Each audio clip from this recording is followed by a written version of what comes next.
Me quiero ir tranquila cuando te vea feliz.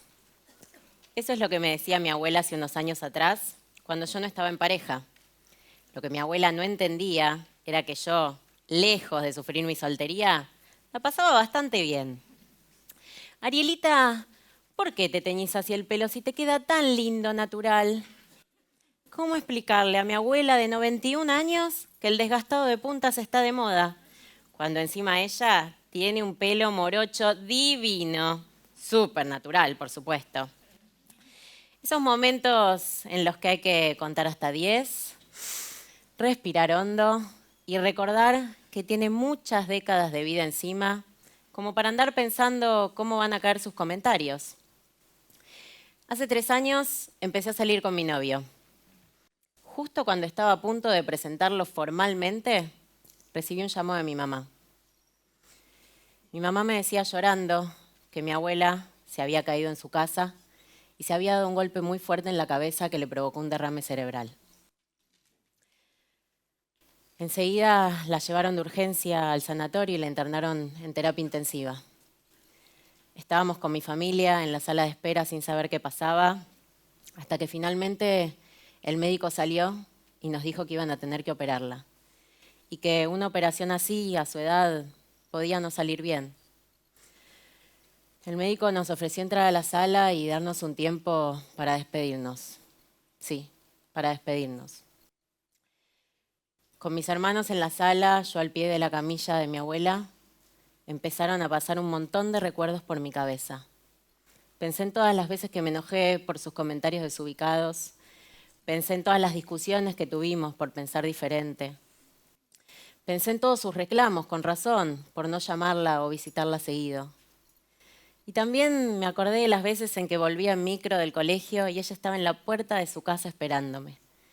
Me acordé de los paseos al cine y al teatro que tanto nos gustaba compartir. De los mimitos en la espalda que yo le pedía cada vez que me quedaba a dormir con ella.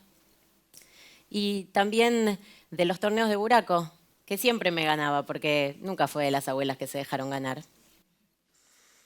Me fui muy triste del sanatorio ese día, pensando que todo eso iba a convertirse en simplemente recuerdos.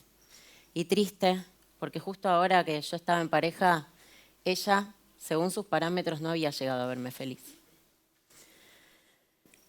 Horas más tarde, ya en mi casa, volvió a sonar el teléfono. Era otra vez mi mamá. Pero esta vez para decirme que milagrosamente el derrame se había empezado a reabsorber y que a mi abuela no iban a tener que operarla. Mi felicidad fue inmensa y no se imaginan la felicidad de ella el día que por fin le presenté a mi novio. Parece un buen muchacho, me dijo. Uf, ahí sí, había logrado conformar a la bobe. Mi abuela ya no podía vivir sola. No le habían quedado secuelas por suerte, pero necesitaba estar acompañada y con cuidados diferentes. Así que ella eligió una linda residencia para mayores donde vivir y mi mamá y yo nos ocupamos de vaciar su departamento para alquilarlo. Elegí todo lo que quieras, casi una orden de mi abuela. Y yo obviamente no le iba a contradecir. Así que empecé a elegir algunos electrodomésticos que todavía no tenía en casa, algunos adornos que siempre admiré de sus repisas, algunas carteras de marca que yo nunca iba a pagar y un portarretratos hermoso con una foto mía y de mi abuelo que siempre me gustó que esté ahí.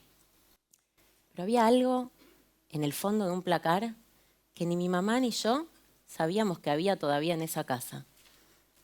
Un montón de telas. Telas de muchos colores, de distintas texturas, tamaños, géneros. ¿Qué hacemos con todo esto? ¿Lo vendemos? ¿Lo regalamos? Eran telas que habían quedado de la tapicería que mis abuelos cerraron 15 años atrás. Ese lugar al que a mí me encantaba ir en vacaciones y jugar a que le vendía telas a mis clientes imaginarios. En ese lugar donde mi abuelo cortaba con tanta precisión y cuidado cada una de las piezas. Donde yo ayudaba cuando podía con el centímetro y donde cada cliente que entraba al lugar me agarraba los cachetes. Bueno, eso no me gustaba tanto, que digamos. Me voy a quedar con todas. Eso fue lo que le dije a mi mamá. ¿Qué iba a hacer yo con tantas telas? no tenía idea, pero algo adentro mío me decía que tenía que guardarlas, que no las podía dejar ir. Así que durante un tiempo estuvieron en mi placar y yo pensando opciones, ideas, ¿qué podía hacer con eso? Decidí que convertirlas en fundas para almohadones podía ser una linda propuesta, pero estos no iban a ser almohadones cualquiera, iban a ser almohadones con historias, historias de abuelos y de nietos, historias como las que yo tengo con mis abuelos, historias como las que seguramente cada uno de ustedes también tienen con los suyos. Por eso los invito a cerrar los ojos. Cierren los ojos un ratito y traten de recordar a aquel abuelo, abuela o esa persona que haya ocupado ese lugar en sus vidas. Algún paseo de la mano, una leche caliente con vainillas en una merienda, un buen consejo en el momento indicado, una palabra de aliento cuando más lo necesitaron, historias de su llegada al país, ese olor tan inigualable de esa receta mágica que invadía toda la casa, esa canción que sonaba tan hermosa en su voz. ¿Ya tienen esa imagen? ¿Ya sintieron ese olor? ¿Escucharon esa melodía? Ahora pueden abrir los ojos. Abran los ojos y guarden todos esos recuerdos. Cuéntenselos a todos, a sus amigos, a sus parejas, a sus hijos, a sus nietos. Y llévenlos por siempre con ustedes, cada uno de esos recuerdos y relatos de su infancia y, ¿por qué no?, de la actualidad también. Con esa intención, hace poco abrí una página de Facebook que se llama Lo viví con mis abuelos, en donde la gente comparte sus historias, donde los abuelos ponen anécdotas con sus nietos y donde los nietos ponen recuerdos de sus abuelos o momentos que siguen compartiendo hoy en día. Cada uno de esos relatos me llenan el alma y me emocionan. Por eso, los invito a ustedes también a entrar a la página Lo viví con mis abuelos, a leer de qué se trata y, ¿por qué no?, a compartir sus propios relatos.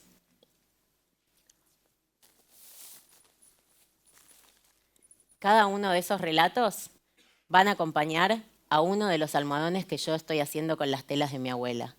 Y de esta manera, en cada hogar donde haya uno de estos almohadones, habrá una historia de abuelos y de nietos que perdurará por siempre.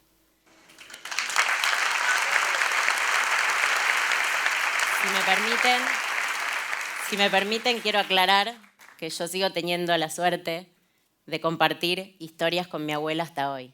Así que me parece que ella es la que tiene que decirme cómo me vio arriba del escenario, porque seguro que ella lo hubiera hecho diferente.